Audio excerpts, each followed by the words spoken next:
Hi, welcome back to the podcast. Really pleased today to be joined by Orrin Klopper, CEO of Netsurit. Great to have you here today. Thanks so much, Matt. Looking forward to this discussion with you. Yeah, absolutely. Obviously, we had a chat before the interview today and really looking forward to finding out more about the journey, about some of the lessons learned that we can bring to our audience today. But to kick things off, do you want to give us a little bit of background about yourself and your business? Yeah, sure. I'm a dad of a almost 3-year-old. My daughter's name is Luca, and my life partner's name is Liesel. And it was my birthday yesterday, the 5th of December. So I turned 48. Happy birthday Um, for yesterday. yeah. Thank you. So hopefully I'm sounding sharp despite a few festivities last night. No, so yeah, I think, kind of if I look back at how I ended up taking this path, I think at school, I where I respected the teacher, I was a great student. Where I didn't necessarily respect or connect with the teacher, I was not a great student. And then at university, I had the opportunity to do a lot of entrepreneurial things to help pay for my studies, and very grateful that a friend of mine invited me to come and sell computers and so forth for his business. Yeah. And that was back in '95, and I just realized that I really enjoy sales and I really enjoyed technology, and that's kind of how the journey started. And today we have offices in New Jersey, in Manhattan itself, New York, Cape Town, Johannesburg, Durban. And yeah, we have a growth strategy that focuses primarily on the US. We're just over 300 people. And yeah, I mean, our purpose is supporting the dreams of the doers. And the primary pillar of that is our culture and the aspirations of our culture, which is never perfect. I can share lots of stories of how we got it wrong. And then on the client side, it's about taking our knowledge of technology and having a meaningful impact on the growth of their business. And to just conclude, from an introduction perspective, we either are the IT department for our customers or we Yeah, augment their IT department in a monthly retainer. And our I see. ideal customer profile is sort of 25 to 1,000 user environments. Cool. That's a pretty wide range and a pretty sizable business you've been able to build as well. Yeah, I'd love to get into more details about many of those points you just raised. But going back to the beginning in terms of getting off the company off the ground, I'd love to kind of hear a little bit more about your learnings in terms of finding that product market fit and getting Sure. things getting traction. Yeah, sure. Sure. Um, I've been listening to an audiobook called that $100 million Offer by Alex Hormozy. And Yeah, the one example he references in the book is he talks about how there was a shortage of toilet paper during COVID in the US. So if you had a business selling toilet paper at that time, you had a thriving business. And he kind of goes on to extrapolate that to say, if you launch a hot dog business, what do you want? You want a really hungry crowd. yeah, So in the early days of our business, we were blessed with a hugely neglected and hungry target market. And our target market, so if you think back 95, 96, 97, 98, heading towards Y2K, heading towards 2001, the first and most significant economic reset that had hit us in our early entrepreneurial journey. yeah, So how did we get market fit, or how did we find it? So initially we were just selling engineering calculators and computers to friends, family, quite a lot in the doctor community. And then gradually from there, we saw that there was more of a need to connect those computers and network them. And then as we progressed closer to the year 2000, it was quite clear that the SMB market were being exploited, and were being taken advantage of because technology was not their core business, and yet it was such a powerful enabler that it could empower them to be able to compete against much larger organizations. And they were being sold solutions, Matt, that were over and above what they really required. There was no predictability in their IT spend. Yeah, And it was pretty much 98, 99 that we realized there is a huge market here. It is a massive contributor to GDP globally. There were not many, if any, service providers that had positioned themselves squarely in the SMB space to say, we are going to be a trustworthy provider and partner to that space. And so that was kind of the initial real need was there, and they wanted predictability and someone they could trust. So we actually built an offering where if they were a good customer, and we had various ways of measuring how much of our time they used.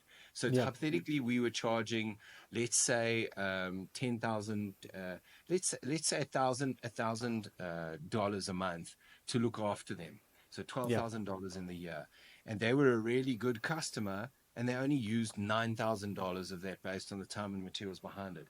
We took that additional $3,000, we gave $1,000 back to the customer. So there was kind of a balance, in the relationship. We gave $1,000 to the engineer that primarily looked after that site, and then yeah. $1,000 we kept within the business. And pretty quickly, the customers were just signing up. So we realized there is something here that really has some gravity, and the customers are enjoying this predictable, reliable service.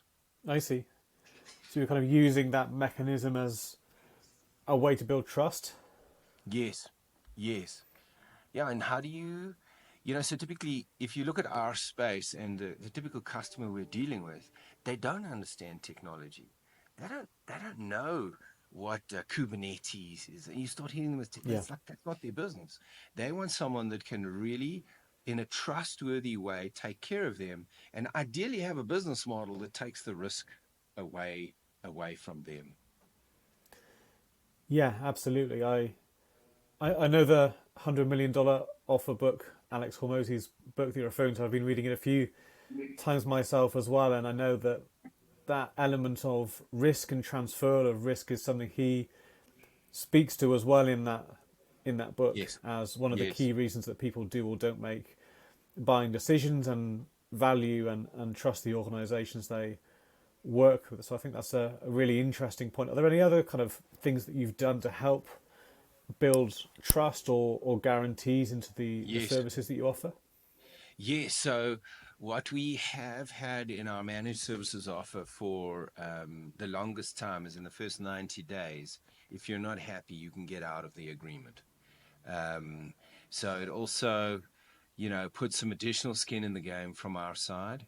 The other piece that we've done is we offer a response and resolution time guarantee.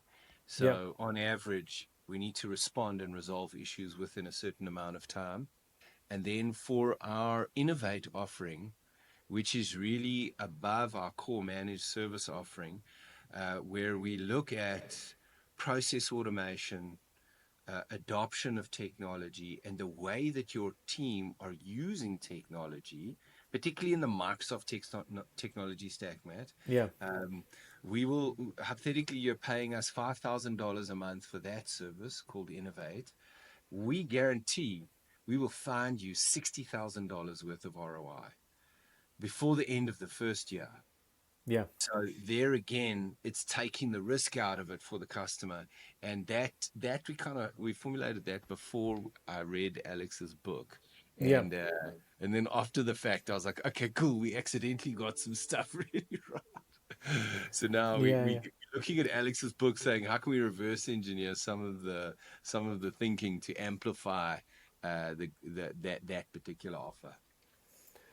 Yeah, no, I think it is often overlooked, and I think we're talking to various startups. I think a lot of people can recognize the inherent value in providing those kind of guarantees, but a lot of people aren't brave enough to stand by their product enough to actually offer a meaningful guarantee. You see so many vague guarantees, satisfaction guarantee. Well, what does Yes. that mean? It means nothing if there's nothing in the contract to actually back that up, right?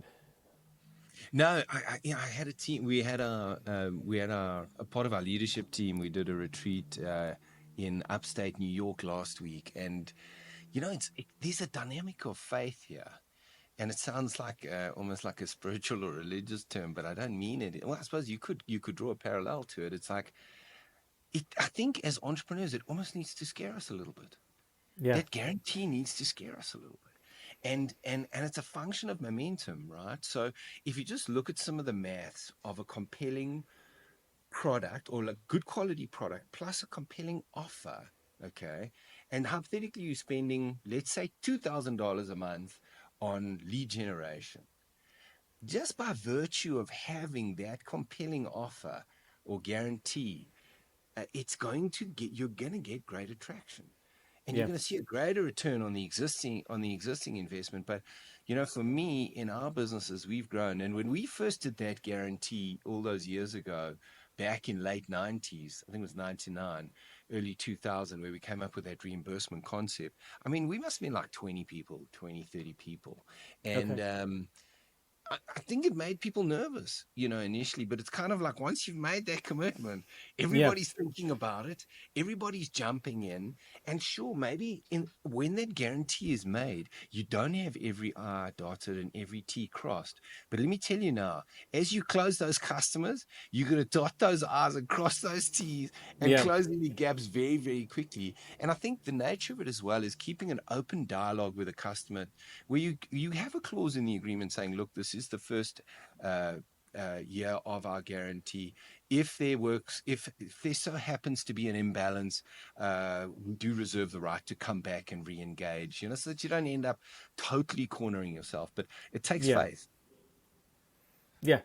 Absolutely, and I like the thing that you said that those guarantees should scare you a little bit. I think it's a really, really good way to keep the products honest and not focus too much on the front end, but make sure that the back end can match that as well. And that has numerous benefits in terms of being able to upsell, retain customers, reduce churn, all Yes. those kind of things as well, right? Yes, and the dynamic of the guarantee is because you're taking so much of the risk, and the way, ideally, what you've done is you bring the guarantee, you package your product in a high value delivery way, so that you actually pricing at a premium. Yeah, So when you've got premium profits coming in, and there is a big anomaly that comes through, you've got the resource to be able to deal with it. But if you've gone in like dirt cheap and you've got high cost to cover that, then it's going to create problems. Obviously, from a SaaS perspective, if you've got the product, it's bulletproof. You've got an MVP or a version that really is rock solid. So the cost is low with each customer that might take it on. That's a different dynamic. But where you've got some premium so basically, in my mind, if you're offering a compelling guarantee that's real and is really meaty, you should be able to charge a premium. yeah, absolutely. And I think it's one of many things that can differentiate you in the marketplace. And I think if you go in the opposite direction, with a very cheap offering, then you're not as differentiated, and it can often just become then a race to the bottom in terms of pricing, Yes. which harms your ability to deliver a good product and service. Yeah, and maybe just to talk about that for a second. So if you look at the market, Matt, back when we started, it was almost a blue ocean. There were very few companies, MSPs, focused on the SMB market. And now it's such a red ocean. There Yeah. are, just in the US, depending on whose stats you believe, there are between 30 to 40,000 MSPs Wow. serving the SMB market. Okay. So that dynamic is so, like, if you advertise yourself just as an MSP or just as providing security, it's such a red ocean. And through a well thought out offer, you can actually carve out a blue ocean within a red ocean.